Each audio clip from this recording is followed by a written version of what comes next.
si Ronson D. Santos. Ang multi-age para sa amin, ito yung holistic na mas matututunan ng mga bata yung mga tuturo kahit magkakaiba yung mga age nila. Ako si Camille Pinayong.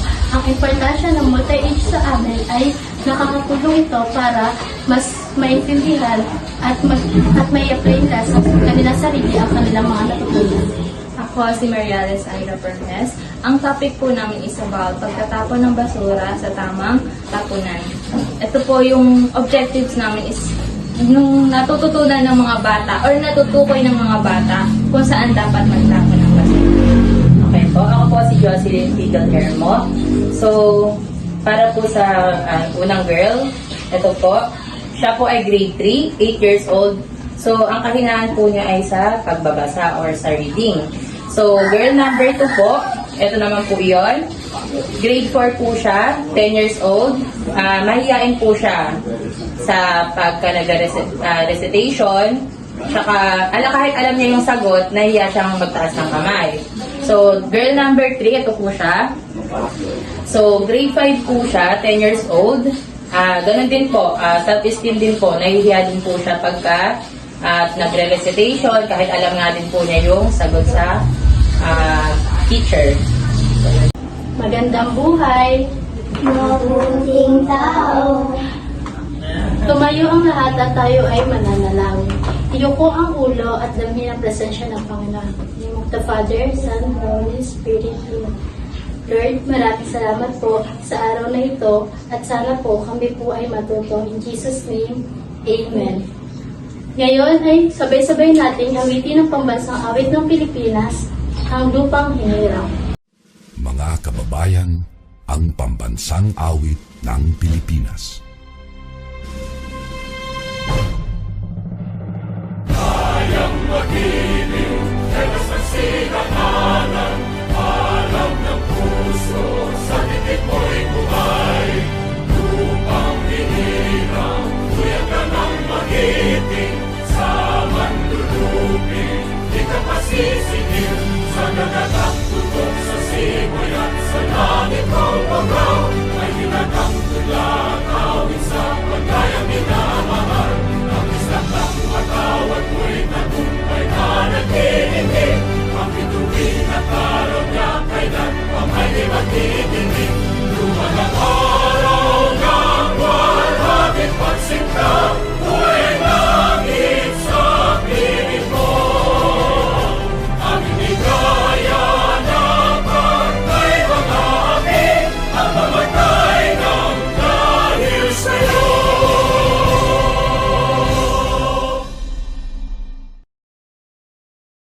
Ngayon, sabay-sabay natin sayawin ang saging-saging. Handa na ba kayo? Opo.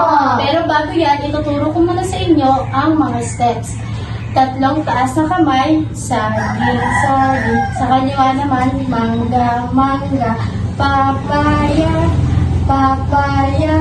Paghalu-haluin, paghalu-haluin, fruit salad, fruit salad.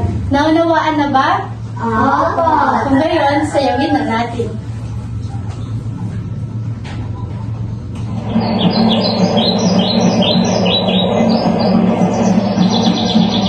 Nagugutom na ba kayo?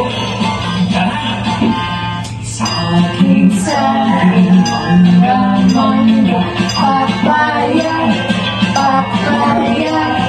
Pasasalusumahin, pagsaluhaluin, fruit salad, fruit salad. Ang galing-galing niyo naman! Tara, bisa natin!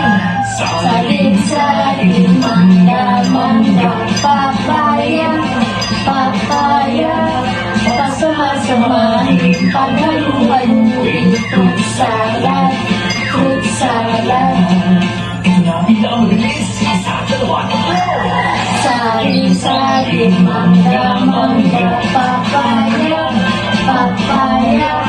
Pasamasamahin, paghalu-haluin, fruit salad, fruit salad. Ang galing-galing niyo! Ngayon ay maaari na kayong umupo. Umupo kayo ng maayos. Ngayon, meron tayong mga alituntunin na dapat sinusunod sa silid-aralan. Una, makinig ng mabuti sa guro. Pangalawa, itaas ang kamay kung may gustong sabihin sa guro. Pangatlo, tapusin ang mga iniatas na gawain. At pang-apat, umupo ng maayos. At ang panghuli ay ilagay ang kalat sa tamang basurahan. Nauunawaan ba? Opo. Ngayon ay umayos kayo na po. Bago tayo dumako sa panibagong aralin, natatandaan niyo ba ang tinalakay natin nung nakaraan? Opo. Kung gayon, ano ang tinalakay natin nung nakaraan? Magtaas ng kamay ang gustong sumagot. Tungkol sa ano tinalakay natin? Ano? Tumayo ang magsasagot. Ano ang tinalakay natin nung nakaraan? Tungkol sa Tamang pagbaba. tama. Tungkol sa tamang pagbaba at pagsakay. Sige, maaari ka lang ako po. Very good. Natatandaan niyo ang tinalakay natin. Kayo ba, sumasakay ba kayo sa tamang sakayan at bumababa kayo sa tamang babaan? Opo. Bakit sa tingin niyo dapat tayong sumunod sa tamang pagsakay at pagbaba? Magtaas lamang ng kamay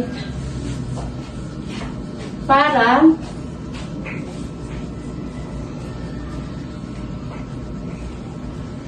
sa tingin niyo, bakit kaya dapat tayo sumunod sa alituntunin na yon na tamang pagbaba at pagsakay? Para po walang discussion. Tama. Para maiwasan natin ang disgrasya at para maging ligtas tayo. Kaya dapat lagi niyong tatandaan na bababa kayo at sasakay lamang kayo sa tamang sakayan at tamang babaan.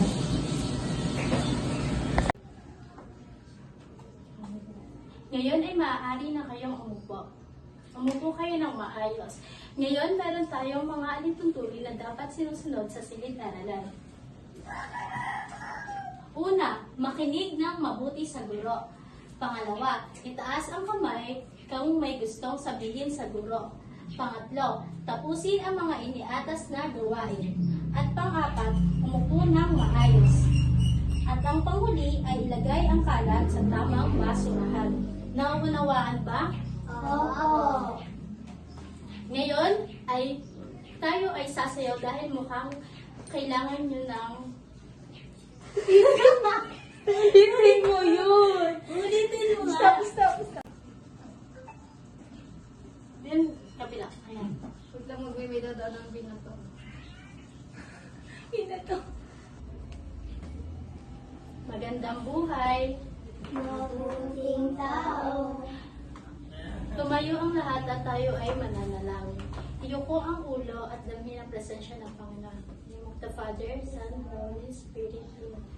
Lord, maraming salamat po sa araw na ito at sana po kami po ay matuto. In Jesus' name, Amen. Ngayon ay sabay-sabay nating awitin ang pambansang awit ng Pilipinas, ang lupang hinirang.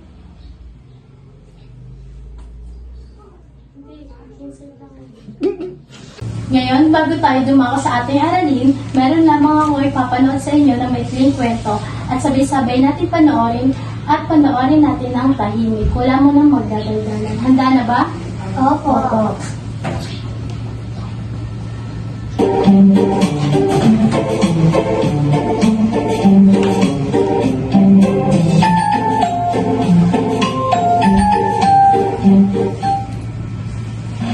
Ang basura ni Belinda. Isinulat ni Nina Quina T. Amoncio, iginuhit ni na Jane Raquel P. Tarila, Norman B. Cruz, at Nina Quina C. Amoncio. Si Belinda ay kaisa-isang anak ng mag-asawang sina Mang Ben at Aling Bettina. Siya ay mahilig kumain. Yum! Ang sarap ng pagkain! Sabi ni Belinda. At itinapon niya ang supot sa kanyang likuran. Nagpatuloy siya sa pagkain. Ang sarap! Sabi na naman niya. Makinig kayong mabuti dahil may kinalaman yan ang Itinapon na ating naman niya bagong aaralan. ang supot sa kanyang likuran. Nagpatuloy na naman siya sa pagkain. Ang sarap! Sabi na naman niya.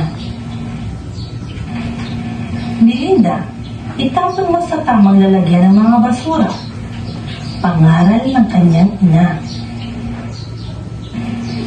Ngunit, hindi nakinig at patuloy lamang sa pagkain si Belinda.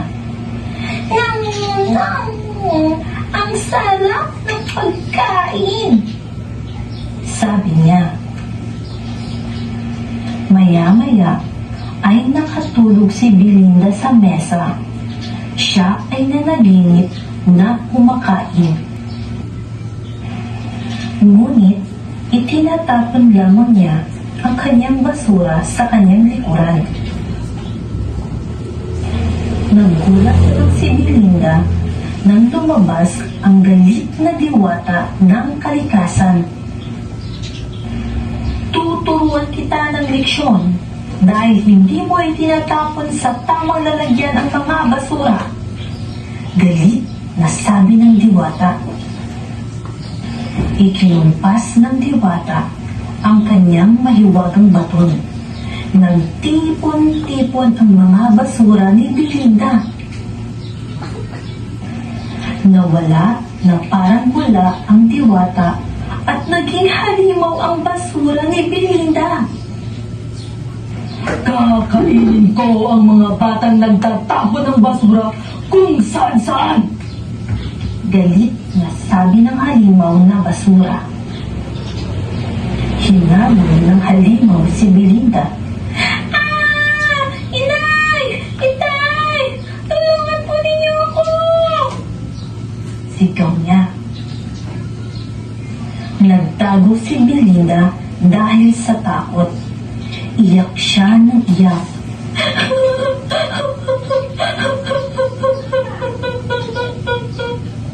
Iyak ni Belinda. Diwata ng kalikasan, itatapon ko na po ang mga basura sa tamang lalagyan. Pagmamakaawa ni Belinda. Anak, gumising ka. Nananaginip ka lang. Pukaw ni Aling Bettina sa anak. Inay, itatapon ko na po sa tamang lalagyan ng mga basura. Pangako ni Belinda. Mula noon, ay itinatapon na ni Belinda ang mga basura sa tamang lalagyan. Mga bata, laging tatandaan na itapon ang mga basura sa tamang lalagyan upang mapanatiling malinis ang ating kapaligiran.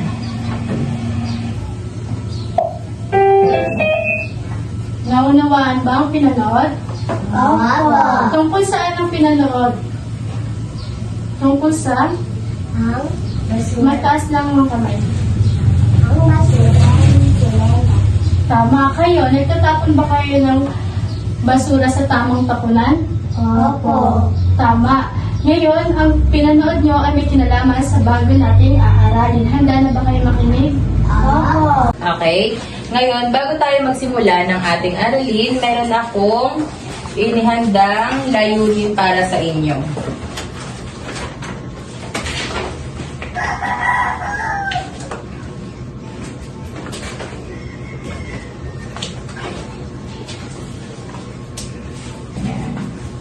So, ang ating layunin, or ang ating mga layunin, matapos ang talakayan, ang mga mag-aaral ay inaasahang una, nauunawaan ng mga mag-aaral ang kahalagahan ng tamang pagtatapon ng basura upang mapanatili ang kalinisan ng kapaligiran.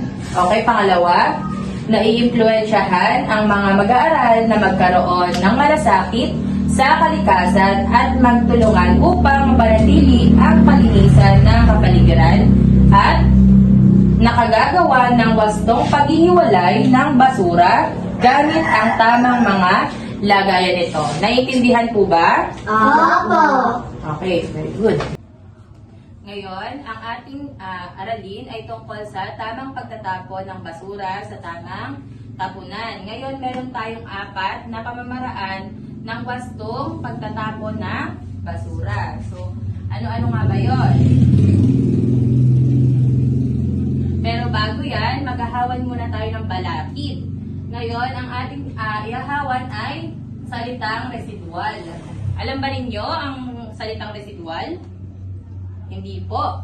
So, ito ay tumutukoy sa mga basura na hindi na maaring magamit muli. Ano ba yung mga basura hindi na dapat natin gamitin muli? Katulad na lang ng balat ng candy, mga pinaggamitang diaper, o kaya yung mga pinag-upusan ng sigarilyo. Alam ba ninyo yun?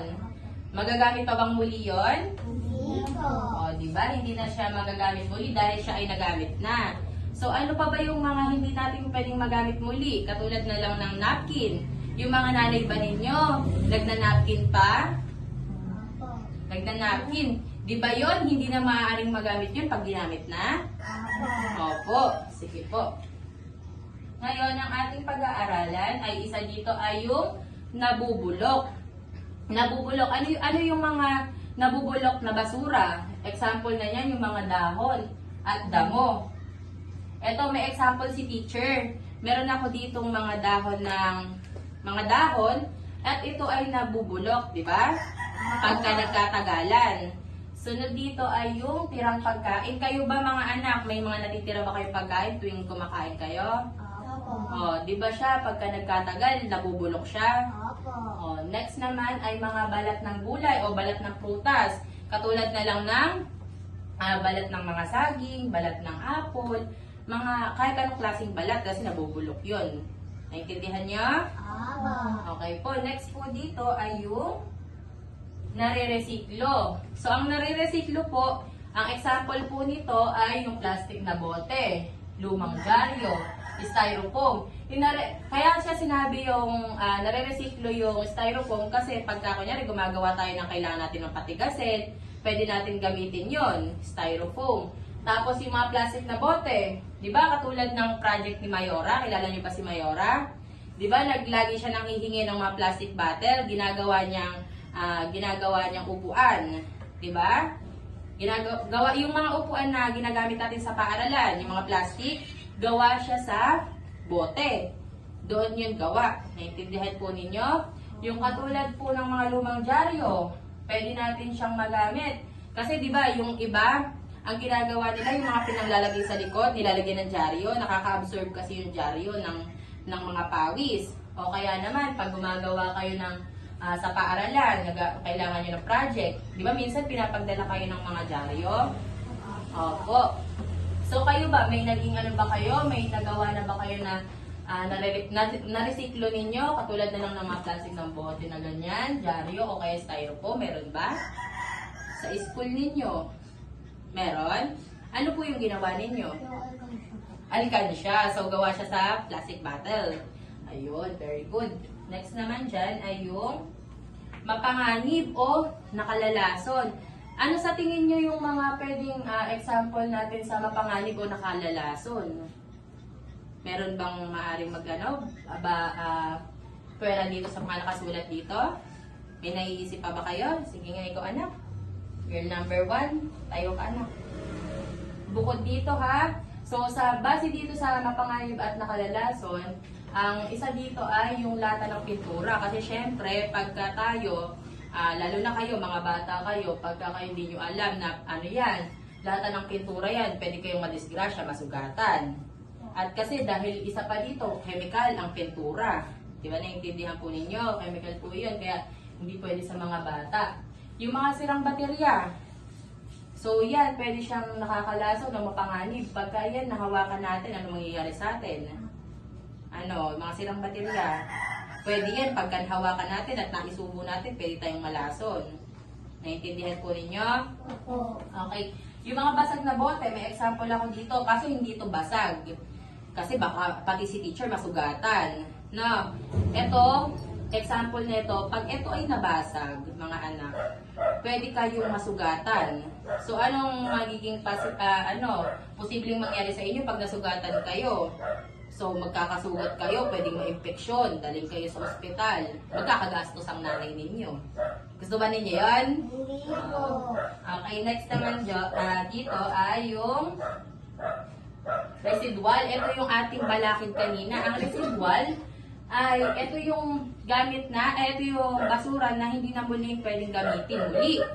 So, katulad na nga dito, yung example kanina na yung gamit na diaper, mga balat na candy, upos ng sigarilyo. Ano pa, may naiisip pa ba kayo na pwedeng example natin sa residual? Yun, anak. Balat ng saging, yun anak ay sa nabubulok. May ibang kasagutan pa ba bukod sa kay girl number 1? May naiisip pa kayo na hindi na pwedeng muling gamitin. Kasi ang residual ay hindi na muli natin pwedeng gamitin. Ano, kayo anak, may idea kayo? Sige, ikaw girl number 3. Napkin. Ayun, napkin. Very good. Kasi example natin yun kanina. Ikaw anak? Wala. So, yan yung mga ilang example ng residual na basura. So, naiintindihan po ba yung 4 na tinalakay natin? Opo. Okay, ano-ano nga iyon? Ano-ano nga ulit yon? Sige anak, magbigay lang ng isa na tinalakay natin. Nabubulok. Nabubulok. Okay, next. May ano pa? Next, ikaw anak? Nare-recycle o nare-resiklo. O, sumunod. Di nabubulok. Di nabubulok. At yung panghuli natin ay yung Residual. residual. Okay, very good. So, yun lamang ang ating topic ngayong araw. Naintindihan po ninyo? Opo. Okay po. Ngayon, mga bata, may natutunan ba kayo sa ating tinalakay kanina? Opo. O ano-ano nga yung mga tinalakay natin kanina? Nabubulok. Taas ang kamay pag nais sumagot. Yung umayos ng upo. Ano ulit? Nabubulok. Ano pa po? Di nabubulok. Ano pa yung last? Residual. Residual. Very good. Maaari ba kayo magbigay ng mga halimbawa ng residual?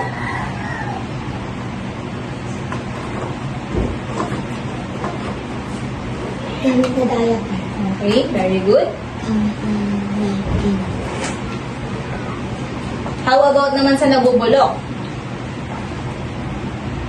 Balat ng saging. Balat ng saging. Balat ng mangga. Balat ng mangga. Dahon. About naman sa di nabubulok? Tape.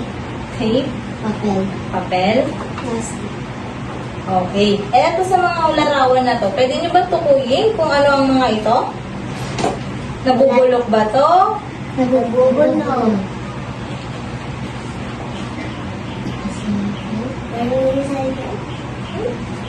Sa pangalan. Mapanganib. Ano nga ulit ang mga mapanganib? Basag na buhok. Ano pa? Tignan niyo yung larawan. Madami siyang ano. Sige. Gas. Gas.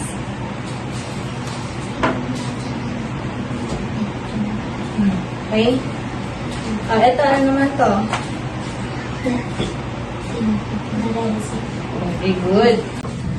Okay, dahil lubos niyong naunawaan ang ating tinalakay kanina, ay magkakaroon tayo ng pangkatang gawain. Kung saan, ay meron mga gamit si teacher o mga bagay si teacher na halimbawa ng di nabubulok, naririsiklo at papanganib. Pipili lamang kayo at sasabihin sa akin kung ito ba ay nabubulok or di nabubulok, naririsiklo o mapanganib. Okay, maaari na kayong pumili.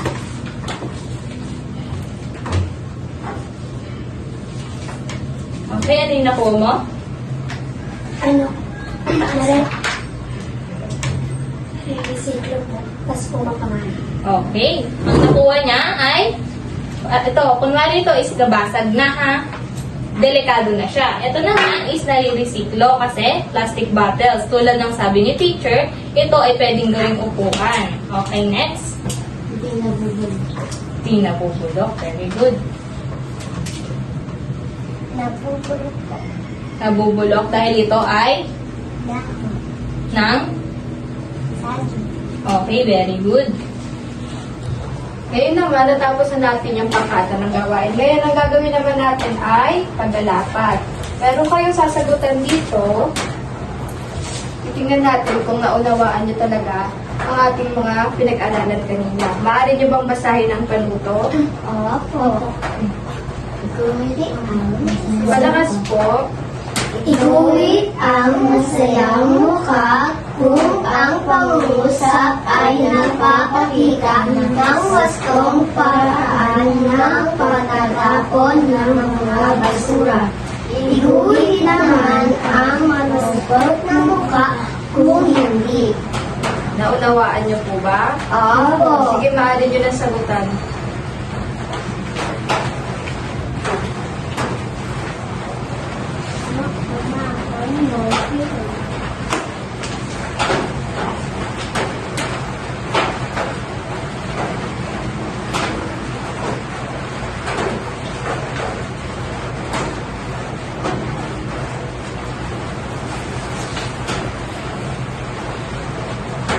Tapos na ba?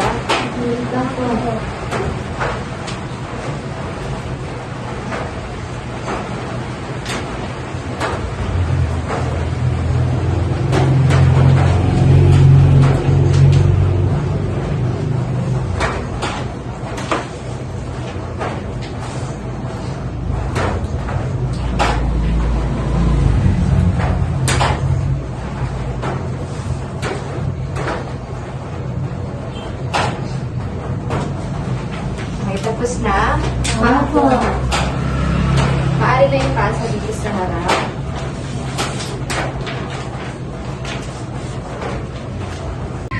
Ngayon naman, dumako tayo sa takdang aralin. Babasahin ko muna kung ano ating ang anong gagawin natin. Panuto. Sumulat ng 2 pangungusap tungkol sa kahalagahan ng pagtapon ng basura sa wastong lagayan. Sabi dito, gumawa daw ng 2 pangungusap kung bakit mahalaga ang pagtapon ng basura sa wastong lagayan. Naunawaan nyo ba? Opo. Sige, maaari nyo ito isulat.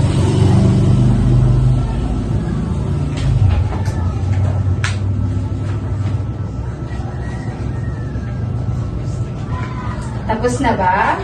Opo. Sige, maaari nyo na ito itago sa inyong bag. Okay, maaari na kayong tumayo. Maraming salamat. Hanggang sa muli.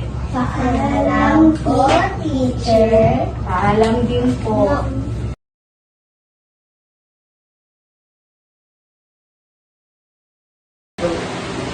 Did they engage in warm-up activities? Para po sa akin, yes po. Kahit po ngayon lang po namin sila naturuan at ngayon na po namin sila nakasama, nakapag-participate po sila kahit po alam ko po na nahihiya po sila. Okay, next po. Were they attentive? Who struggle? So, sino daw po yung nag-struggle? Yung para po sa akin si girl number 2 po. Kasi hindi po siya nag-participate or hindi po siya sumasagot during lesson proper. So, yung attentive naman po, sino po yung attentive? Para po sa akin yung dalawa po, attentive po sila. Tuwing nagbibigay po ako ng example at nahihirapan po sila, ang ginagawa ko po as a teacher, nagtatanong po ako ng mas mababaw para po masagot po nila. At saka po ang ginagawa ko, pagka po nagtatanong ako at di po nila nasasagot, nagbibigay pa po ako ng more example para po mas maintindihan pa po nila. Sa part ko naman po na generalization, did they summarize key points effectively? For me po, yes. Kasi po, nakapagbigay po sila ng halimbawa, natutukoy po nila yung mga di nabubulok at nabubulok. Ayun po.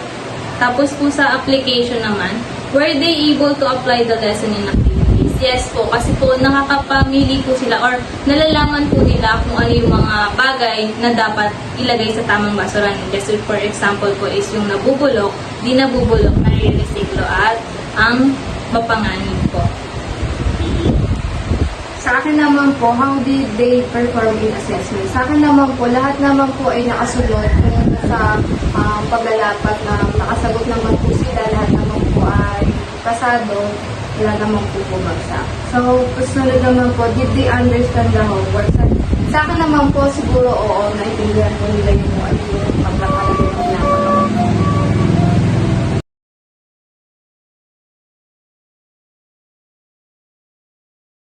Cut niya na. Para po sa akin, ang pinaka nag-work ko is yung energizer ko. Dahil po doon po is nagkaroon po kami ng bonding and communication dahil po habang tinuturuan ko po sila ng steps is nakikinig po sila. Okay. Para naman po sa akin, para sa lesson proper, what work well po, palagay ko po nung nagbibigay po ako ng example, pero nakakapagbigay din po sila ng another example during discussion nga po. Kunyari po, nagsabi po ako na ganito yung mga klase ng basura na pwede. Nakakapag-ambag po sila or nakakapagbigay po sila ng mga iba pang example bukod dun sa binibigay pong example sa kanila. Parang po sa akin yung nag-work well po dun sa generalization and application is kaya po nilang tukuyin or magbigay ng mga halimbawa po ng mga bagay na maaaring maaresiklo. Para naman din sa akin, base dun sa mga pagsusulit na ginawa nila, halos wala naman din bumagsak. So, mas naintindihan nila yung tinuro.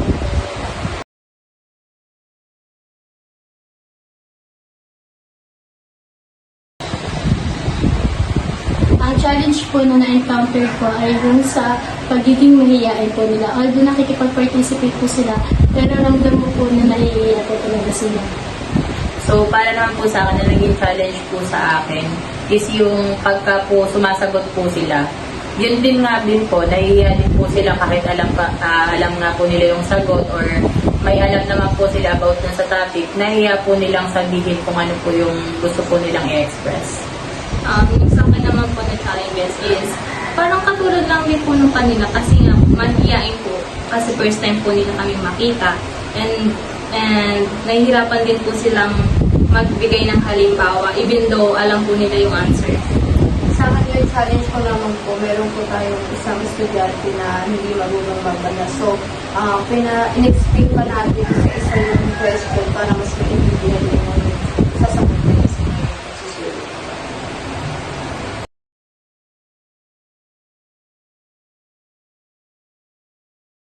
So, para po sa akin, may improve pa po yung lesson namin kung yung mga IMs po namin na ginamit or gagamitin is yung mas malaki at saka mas colorful. Tapos yung mga materials po is talagang marami or mas hihigitan pa po namin yung mga real objects na meron kami. So, tingin po namin, yun lang naman po yung mga need po namin i-improve when it comes po dun sa lesson po namin. Magandang buhay, mabuting tao. At dito na po natatapos ang ating video presentation. Ako nga po pala si Teacher Jocelyn, Si Teacher Camille, Si Teacher Ira, Si Teacher Rod, We are the group number 3. Thank you.